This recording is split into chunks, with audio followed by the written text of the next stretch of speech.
Bonjour, bonsoir. Bienvenue sur la chaîne de l'immigration et de l'entrepreneuriat.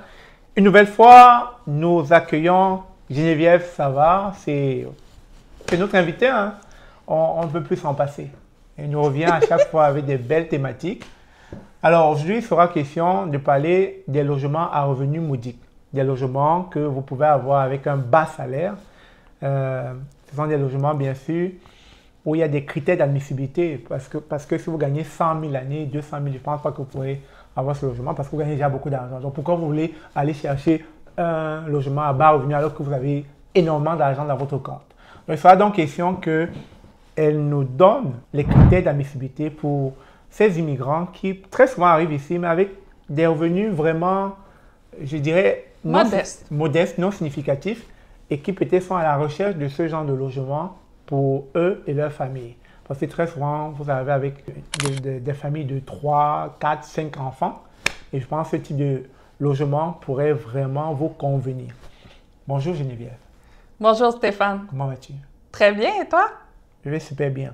Alors, je vais faire passer une vidéo où tu interviens. Je pense que tu es à l'Assemblée nationale où tu parles, à l'époque, tu es présidente justement d'une association d'un tel logement, de ce que nous allons parler. Et donc, tu intervenais donc pour parler un peu de la mission de cette association-là.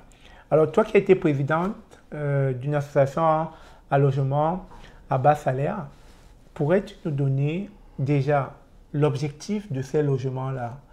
À quoi ils servent? Pourquoi ils ont été créés? Ça vise qui? Ça sert à offrir un logement de qualité à des gens qui n'en ont pas toujours les moyens. Et là-dedans, bon, ça c'est une composante. Il y a la composante du revenu. Donc, sur l'ensemble des logements qu'on va discuter aujourd'hui, il y a une portion qui est réservée pour les personnes à faible revenu. Puis, il y a une portion qui peut être prise par monsieur, madame, tout le monde. Okay. Donc, par exemple, moi, j'étais dans la catégorie des logements réguliers et j'ai des voisins, voisines qui, eux, ont des subventions, mais on ne sait pas c'est qui a les subventions. C'est la beauté de la chose, c'est que tout le monde vit au même endroit, ensemble, mais qu'on ne sait pas qui est subventionné, puis c'est correct comme ça. Et donc, si je comprends bien, ça s'adresse à des personnes qui ont des faibles revenus. Mais quels sont les critères d'admissibilité? Je prends un exemple. Mamadou arrive au Canada, il vient du Sénégal et il vient avec une famille nombreuse, une famille de 4 enfants. Et tu sais que lorsqu'on arrive au Canada en tant que résident permanent, les débuts peuvent être difficiles. On peut ne pas rapidement être dans le 50 000 l'année de salaire. On peut commencer par des petits boulots. Donc Mamadou, c'est donc trouver un emploi. Sa femme ne travaille pas vu qu'il faut gérer les 4 enfants en attendant. Donc Mamadou fait maximum 30 000 par an.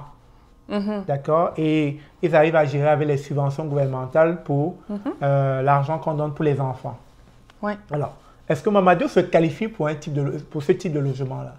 La question, c'est de savoir est-ce que Mamadou a fait au moins 12 mois sur le territoire de la province de Québec avant de demander d'obtenir ce logement-là. Parce qu'on va se dire, présentement, il y a une crise du logement, on va dire au Québec, là, mais au Canada aussi.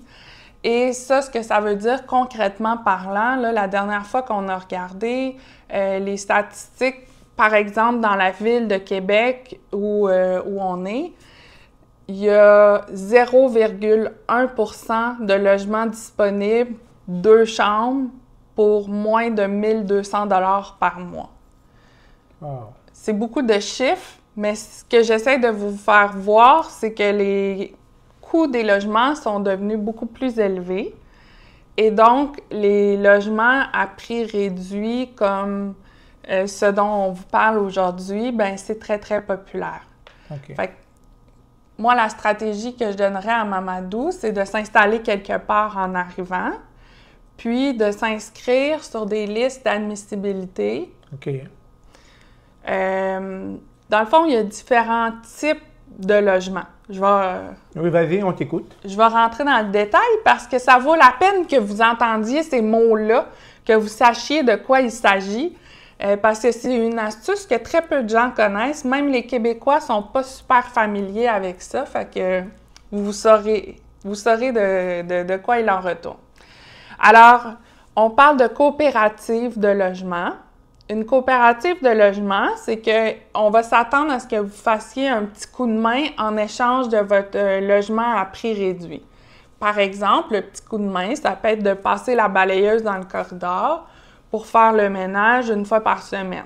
Okay. Ou de sortir à l'automne pour aider à ramasser les feuilles qui tombent des arbres.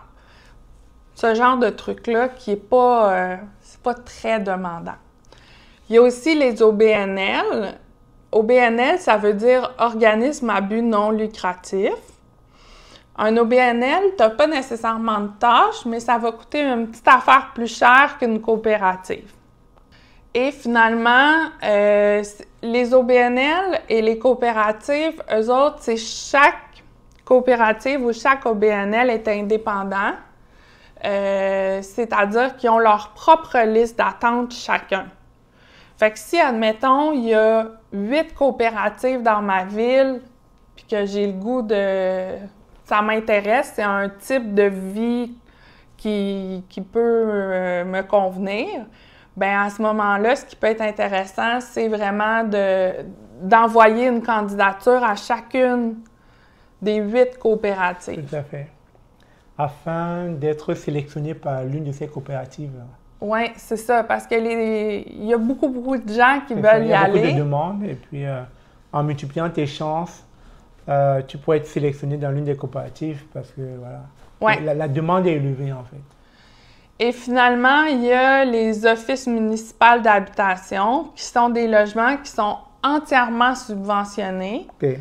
Et ça, c'est géré par l'office municipal d'habitation de la ville où vous êtes. Et ça, c'est complètement subventionné, donc il faut répondre à certains critères. Si on en revient à Mamadou, tiens, je regardais sur mon téléphone pour voir, mettons, pour une famille mettons un couple. Tout à fait. Le salaire maximum par année est de 42 000. OK. Si une famille avec 6 enfants, c'est 58 000. OK. OK. De salaire annuel. De salaire annuel, okay, pour pouvoir être subventionné. OK. Quand on dit subventionné, ça peut être, par exemple, si moi je gagne, je sais pas, là, mettons 2 000 $ par mois, ben on va me charger 25 % de mon revenu pour mon logement. Okay. Ce que ça veut dire, c'est que si je gagne 2 000, mon logement va me coûter 500 $ par mois. Et je vais être logée, si je suis, mettons, une personne seule, ben je vais être logée dans un appartement d'une chambre. Une chambre. Et si tu as la famille, vous aurez plusieurs chambres, ça peut aller jusqu'à 3 chambres. Voilà. C'est intéressant. Très intéressant. Ça je ne savais pas. Moi, j'apprends avec toi, là. Donc, vous voyez, vous avez l'info à travers Geneviève. Si jamais vous arrivez, il va falloir passer une année dans la province afin de vous qualifier. Et maintenant, selon les paliers de revenus et selon le nombre de personnes qui vous accompagnent, vous pouvez être éligible à avoir justement un logement à revenu modique. Mais bien sûr, pour cela, il va falloir appliquer dans plusieurs coopératives justement qui offrent ce genre de services afin de pouvoir être sélectionné parce qu'il y a beaucoup de personnes justement qui veulent avoir ce genre de logement. Et donc, si vous vous prenez tard, vous n'aurez pas la chance d'avoir ce type de logement. Par contre, il y a les HLM. Tu as déjà entendu parler? Oui, les HLM, c'est les habitations qui sont à logement modique, qui sont gérées par l'Office d'habitation de la ville. Ah, OK, OK. Fait que c'est la même chose. C'est juste une autre dénomination. Ah, OK. Donc, il y a les coopératives, les HLM. Super. Good. OK. Mais écoute, c'est pertinent, c'est ce qu'on voulait savoir parce que justement, les gens arrivent et très souvent, ils posent la question comment on fait pour intégrer les HLM, comment on fait pour intégrer les coopératives. Donc, vous avez l'information et on va mettre le site, le lien du site web pour que vous ayez vous informer de fond en comble sur la question sur comment est-ce que vous pouvez vous qualifier pour pouvoir entrer dans ce type de logement. Sur ce, est-ce que tu avais quelque chose à rajouter? Non, c'est parfait. Écoutez, je pense que quand ça va être le moment de faire valoir votre candidature dans des coopératives ou des OBNL, je pense que c'est de démontrer que vous voulez plus qu'un logement à prix réduit, que vous avez envie de vivre cette vie-là de communauté. C'est une belle opportunité de s'intégrer dans l'univers québécois, puis de faire part de vos compétences qui peuvent être utiles à la coopérative. C'est ce que le comité de sélection va rechercher. Tout à fait. Comme elle disait tantôt, vous pouvez donner des services comme la buanderie, comme le balayage dans le couloir, comme enlever les herbes dans la cour, comme nettoyer voilà, les surfaces, etc. Ça encourage à ce que vous puissiez être le bon candidat. Sur ce, merci encore. Je vous dis à très bientôt pour d'autres vidéos avec Geneviève Savard. Merci tout le monde. Bonne journée!